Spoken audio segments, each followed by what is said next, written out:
Jean-Pascal Tesser, bonjour. Bonjour. Est-ce que vous pourriez vous présenter brièvement votre mouvement, qui vous êtes? Donc Jean-Pascal Tesser, 60 ans, éducateur spécialisé. Je suis arrivé dans les bagages de mes parents en 61 à Martel, donc j'ai passé les 20 premières années de ma vie.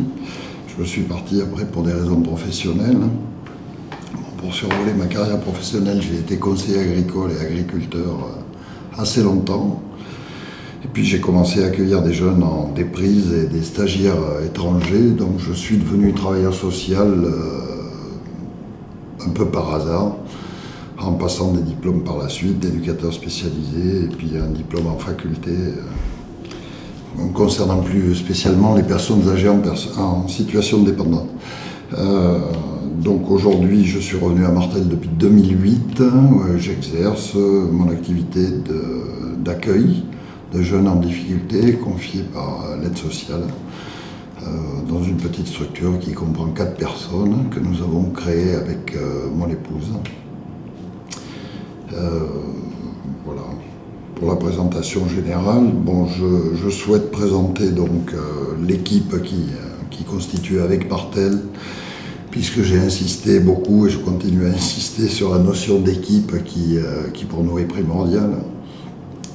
Donc le maire est l'émanation d'un conseil municipal, il en est le représentant, il le personnifie dans beaucoup de situations, évidemment, mais voilà, nous croyons tous à une forme d'intelligence collective, et malgré le fait que certains d'entre nous soient extrêmement brillants, nous pensons qu'à plusieurs, nous serons encore plus brillants, dans un seul objectif, celui de faire au mieux pour notre commune.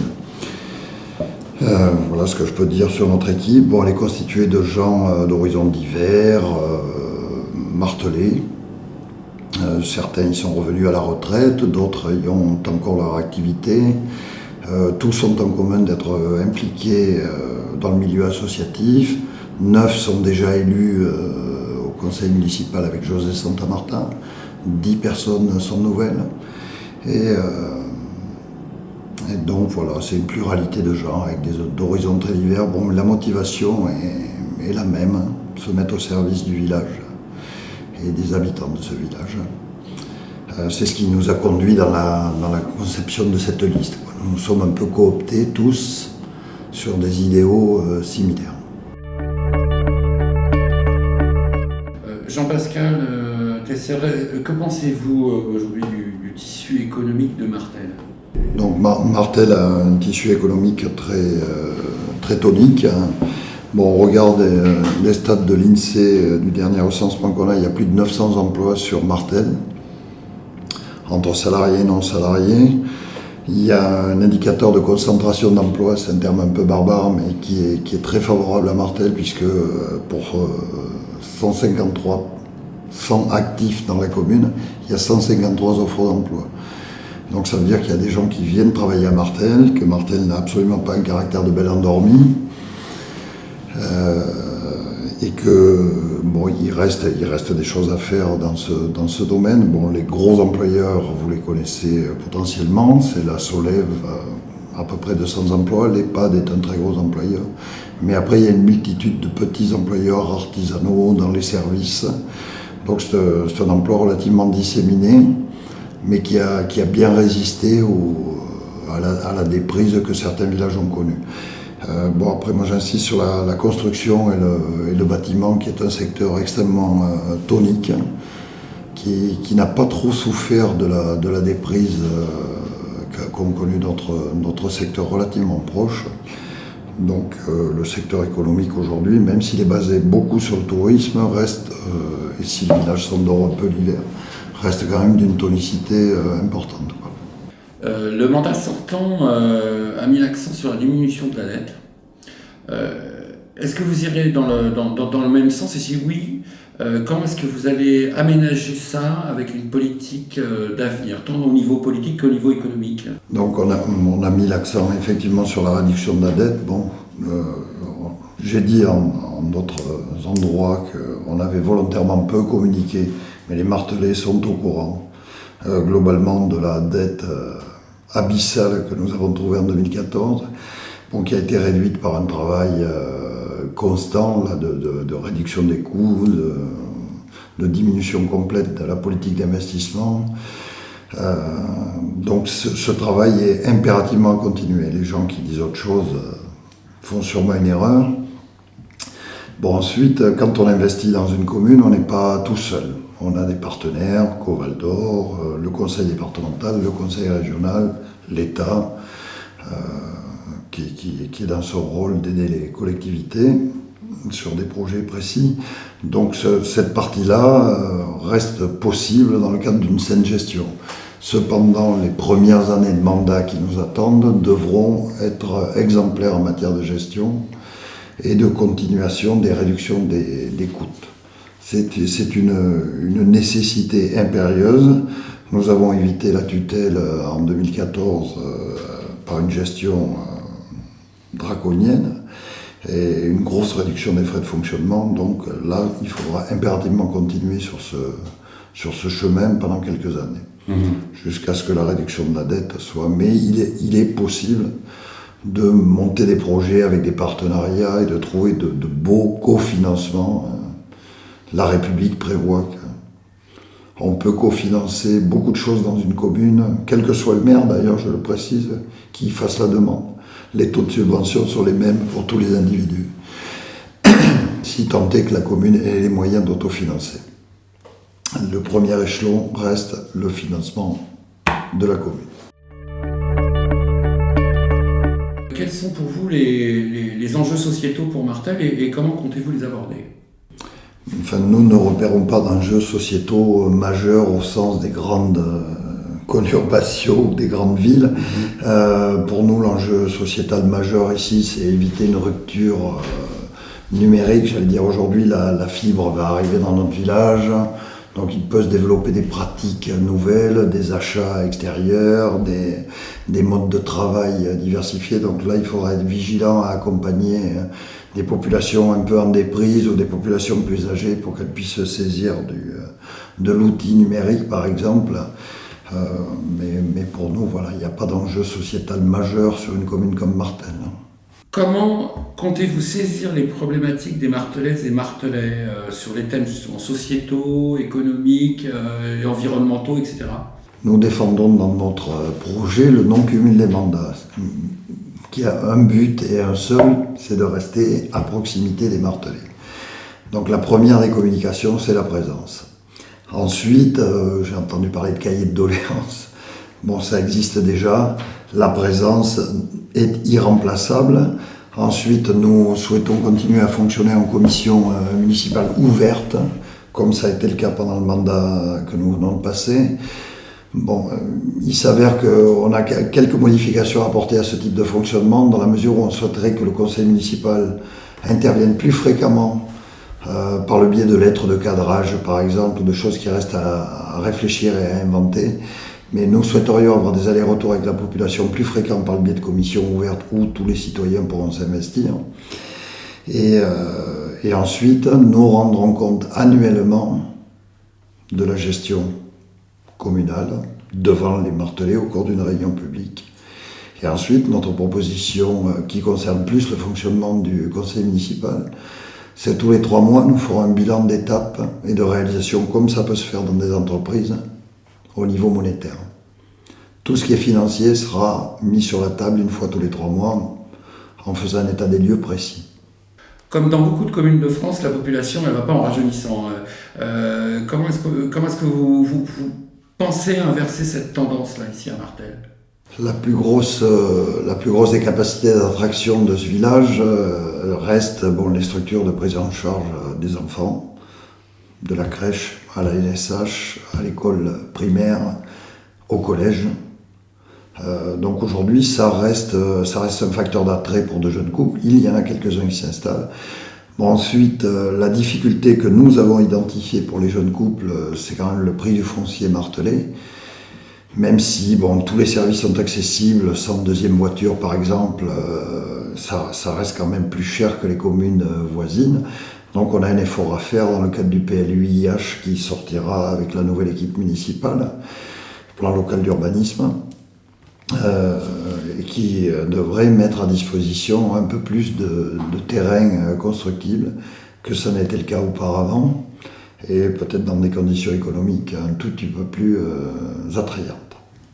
Lors d'un précédent reportage, on a pu comprendre l'enjeu de la cuisine de l'EHPAD. Quelle est votre position à ce sujet-là?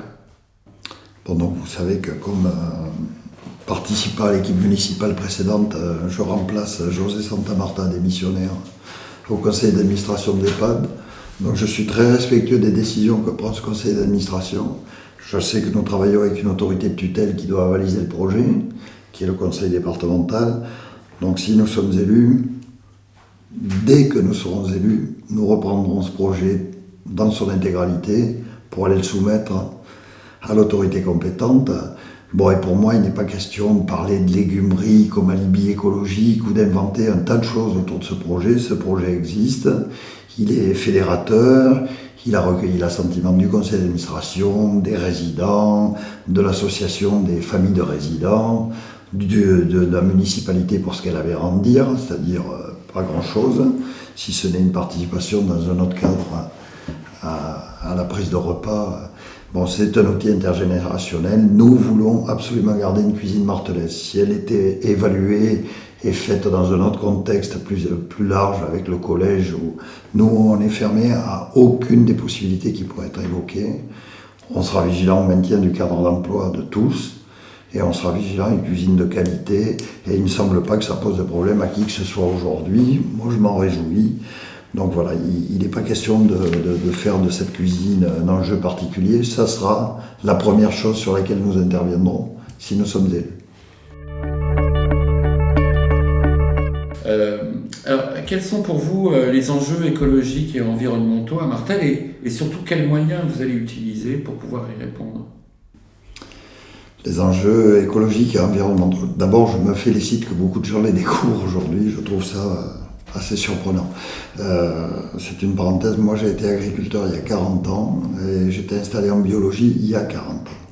Parenthèse. Donc ici, quand nous sommes arrivés, nous avons fait une première audit avec Quercy Énergie. Nous avons fermé beaucoup de compteurs fossiles, beaucoup de compteurs d'eau, beaucoup de compteurs électriques. Nous avons essayé de réduire un peu l'éclairage de certains bâtiments municipaux, mais nous étions dans un environnement financier très contraint, comme on l'a déjà souligné à plusieurs reprises. On est passé à 0 pesticides, donc avec des pratiques vertueuses. Nous, on entend complètement continuer ces pratiques, les développer, finir le bilan avec Quercy Énergie qui n'a pas été fini, puisqu'il incluait une consultation globale de la population et une espèce d'action éducative envers toute la population. Donc on travaillera beaucoup dans ce sens. Bon, et après, on a des méta-projets plus écologiques, mais qui dépassent largement le cadre de la municipalité, la réduction des camions et une action spécifique pour faire du lobbying sur le ferroutage qui impacte Martel de façon parfois dramatique, quoi. Martel dispose aujourd'hui de près de 70 associations, ce qui traduit quand même une volonté des citoyens de participer à la vie culturelle et sociale. Quel projet est-ce que vous allez mettre en œuvre pour accompagner ces initiatives? Donc là, je souligne effectivement comme vous que c'est le cœur de l'activité villageoise vient des associations. Nous avons essayé d'accompagner au mieux avec les moyens financiers qui étaient les nôtres, par les quelques subventions que la mairie a pu distribuer, entre 12 et 15 000 euros annuels, ce qui est peu dans la moyenne des choses qui sont distribuées autour de nous. Ensuite, on essaye de mettre les moyens communaux à disposition des associations. Les employés communaux participent au montage des barnums nécessaires aux diverses manifestations. Ensuite, des facilités sont faites pour la circulation, les autorisations de voirie, les prêts de salles collectives par la mairie pour les associations martelaises. Donc, on continuera à aider les associations au mieux de nos possibilités. Notre souhait est de le faire mieux. Encore une fois, la contingence financière est importante. Notre ville possède un grand patrimoine historique bâti et non bâti. Quelle est votre politique à ce sujet ? Après avoir rencontré M. Sicard, architecte des bâtiments de France, nous avons repris une politique d'entretien qui avait été... beaucoup de bâtiments municipaux avaient été laissés à l'abandon. Je pense à l'église, par exemple, sur laquelle il y a eu une grosse campagne de révision de la toiture qui était absolument nécessaire. Pour mémoire, l'église, c'est 1800 m² de toiture. Si un jour il fallait la refaire dans son intégralité, le budget municipal n'y suffirait pas. Nous entreprenons la même chose sur le palais d'Arémondy. Et donc maintenant, voilà, il faudrait qu'on continue de manière régulière à entretenir notre patrimoine bâti. On a fait quelques travaux dans le cadre du musée, dans les salles du musée. Bon, et nous avons un projet d'occupation permanente d'une petite partie du palais de l'Arémondy par un atelier géré par l'Union compagnonnique de Brive, qui pourrait procéder à des réparations modestes dans le cadre des apprentissages qu'ils mettent en œuvre. C'est une idée qui nous paraît intéressante et susceptible d'aider à la conservation et du petit patrimoine bâti. Voilà, pour ce qui concerne l'entretien des bâtiments, il faut persister, quoi. C'est vraiment très important. Y a-t-il un thème que l'on n'a pas abordé et qui vous tiendrait particulièrement à cœur? Donc il y a beaucoup de thèmes que nous n'avons pas abordés qui me tiennent à cœur. Bon, moi j'engage, nous avons un temps imparti pour l'émission.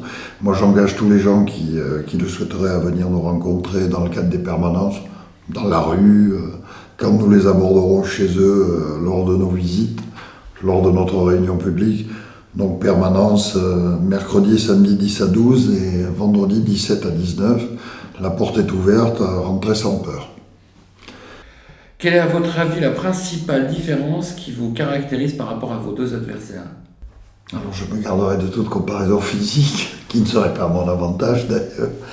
Je peux revendiquer une certaine expérience de la gestion dans le cadre de Martelet. Ça c'est une première chose.